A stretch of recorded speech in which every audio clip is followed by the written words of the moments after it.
Ayan yung nangyayari ngayon dito. Antipolo. Ito po.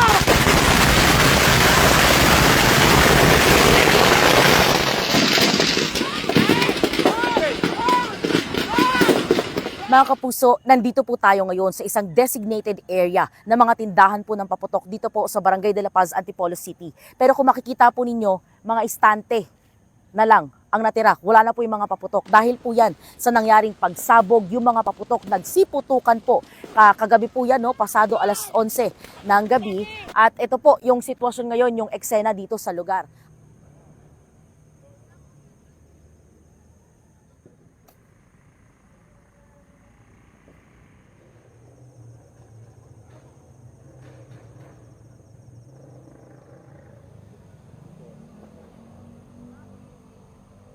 Ang ginagawa ko lang po nun is nanonood lang po ako ng fireworks. Gawa po ng 12, ano na po siya, 12 na po nun. Kaya po nagpupaputok na po sila. Then napansin ko po, biglang lumis po yung paputok. Doon na po nagsimula yung trahedya. Ayan na! Oh! Oh! Ito! Hindi na po namin naligpit yung mga gamit namin, yung mga paninda. Sa sobrang taranta po, na hindi namin alam kung saan kami pupunta. Yung anak ko po, naligaw siya. May pader daw silang tinalon. Ay, yung anak ko po na nahiwalay sa akin, ma'am, yung bunso ko is 6 years old po. Hindi po namin alam kung paano kami nakalikas sa sobrang taranta. Hiwa-hiwalay po kami. Merong isang minor injury, nag-hyperventilate, and then it only to found out, yung iba is nandun na po sa barangay namin. So doon na po nag-proceed yung ibang rescue.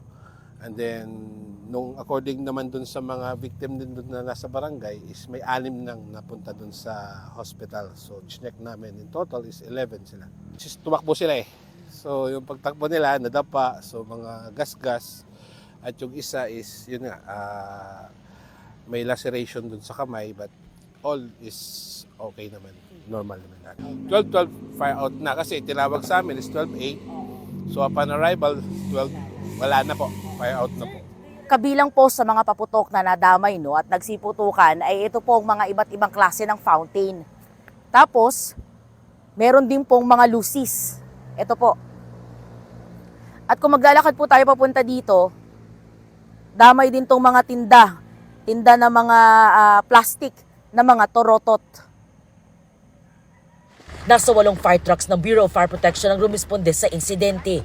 Tuloy ang napula ang sunog pasado alas 12 ng madaling araw. Patuloy ang investigasyon ng mga otoridad sa insidente. Mula po dito sa Antipolo City, EJ Gomez para sa GMA Integrated News.